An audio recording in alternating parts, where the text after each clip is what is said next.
mid ah tartamayaasha xilka madaxtinimo ee maamul goboleedka Jubbaland ayaa walaac waxa ay ka muujinayaan sida guddiga doorashada ee maamulkaasi uu maareynayo doorashada la filaya in dhowaan ay qabsoonto. Shirar jaraa'id oo ay ku kala qabteen dhinacyadaasi tartami doona magaalooyinka Muqdisho iyo Kismaayo ayay arrinkaasi kaga muujiyeen cabashadooda iyo walwalka ku saabsan.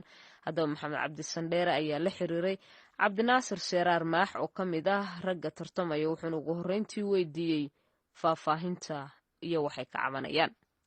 walaal waxaan ka cabanaynaa waad ogtahay Soomaaliya doorashooyin badan baa ka dhici jiray gobolada Soomaaliya iyo dowladda federaalka doorashooyinkana waxay raaceen habraac ummadda Soomaaliyeed iyo dadku ay isku ogyihiin raalli laga wada yahay. Marka qofkii kusoo baxa sida madaxweynaha u noqon jiray Jubbaland waxaa ka jira waxaan ahayn oo ah wax mugdi ah oo wax aan jirin oo dowladda federaalka ay ogeyn beesha caalamka ay raalli ka ahayn oo annaga musharaxiinta aan raalli ka ahayn oo odayaasha dhaqanka ee runtii xaq u lahaa inay raalli ka ahayn oo khaldan oo mugdi ah. taasaanu ka cabanaynaa yani broseskii doorashada Jubbaland oo khaldantay oo runtii aanan ogeyn meesha ay ku socoto.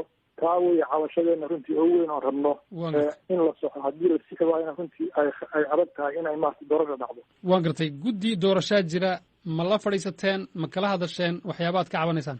guddiga doorashada guddi dhexdhexaada ma aha, waa guddi markii horena annagu aan u arkaynay sida loo magacaabay si uun maaragtay madaxweynaha Jubbaland u magacaabay oo dowladda federaalka iyo annaga iyo midna aan laga talagelinin.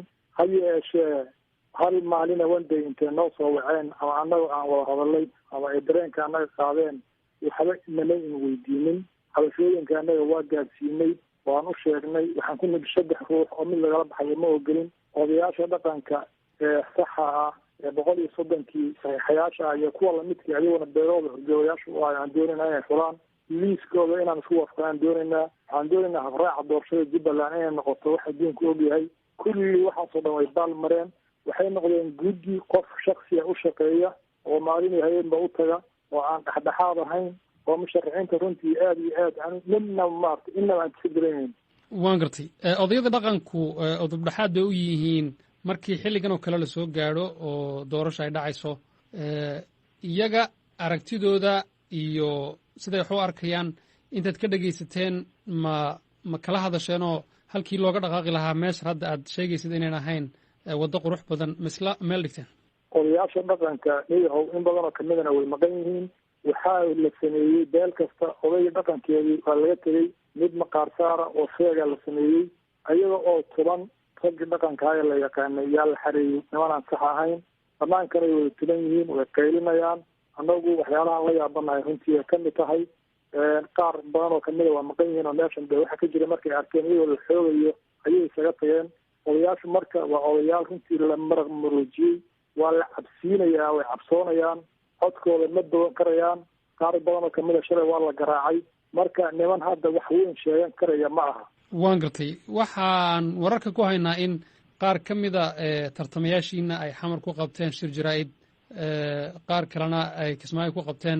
hase yeeshee shirka jaraa'id xamar ku qabanaysaan iyo joogistiina Muqdisho waxaa la yidhi waxaa maamulka Jubbaland oo dareen ka qaaday sidaad ula shaqeynaysaan idinkiiyo dowladda federaalka iyadoo la ogyahay in xidhiidhka Jubbaland iyo dowladda federaalkuna xilliyadii dambe wanaagsaneyn. marka Jubbaland dood ma u leedahay amaba ma lagu garaabi karayaa in mawjadi xaga kaga soo socoto ay saa darteed iyaduna tabaabusheeda gelayso?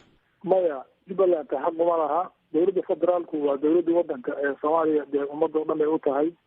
xaq way u leedahay inay maaragtay hubiso habraaca doorashada, nabadgelyada, systemka halkan ka jira xaq bay u leedahay. intaasuna waa in maaragtay dastuuriya. laakiin waxa weeyaan dowladda federaalku halkan faragelin kuma hayso, iyadan uma joogo. waxa weeyaan nimankan halkan jooga waxa ay ku kaamingaraynayaan oo ay ku khaldayaan weeyaan. dowladdii baa nagu soo duulaysa, waxaa nagu soo duulaya beelaha kamidana qabsanaysa. waa wareey war ka kacay. waxaas waxa weeyaan waxa dadka lagu daagegelinayo broseskan doorashada waxyaalaha runtii lagu khalday ay kamid tahay. arkaas marka waxa weeyaan murashaxiinta halkaa joogta iyo kuwa anaga halkan jooga isku aragti baan nahay.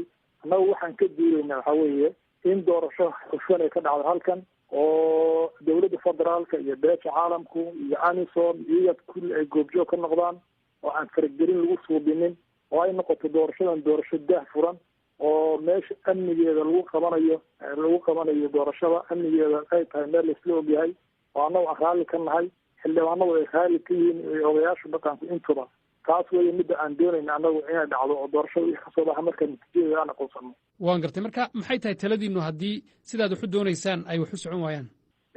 waxaana aqoonsan doonin oo aan ka digaynaa haddii doorashada nooca loo mararsado oo waxa mugdiya la sameeyo natiijada kasoo baxdaa annagu ma aqoonsan doono. waxaan diyaar u nahay inaan doorasho kale iyo system kale iyo baarlamaan kale aan ka dhismaayo oo aan xulanno haddii la joojin waayo oo ay joojin waayaan systemka hadda guddiga doorashada iyo systemka halkan ka jira waxay ka shaqaynayaan hadday joojin waayaan waxay horseedayaan nabadgelyo daro waxay horseedi doonaan fawdo waxay horseedi doonaan runtii ummadda halkan degan oo hadda is-ogal oo runtii kala tagta taa marka aad baan uga digaynaa. cabdinaasir seeraar maax oo ka mid ah ragga musharaxiinta oo ah xilka madaxtinimo ee jubbaland ayuu kaasi ahaa oo walaaca ay qabaan musharaxiinta intooda kaleeto uga warramayay maxamed cabdi sandheere. halkaasi aad naga dhagaysanaysaan weli waa Washington.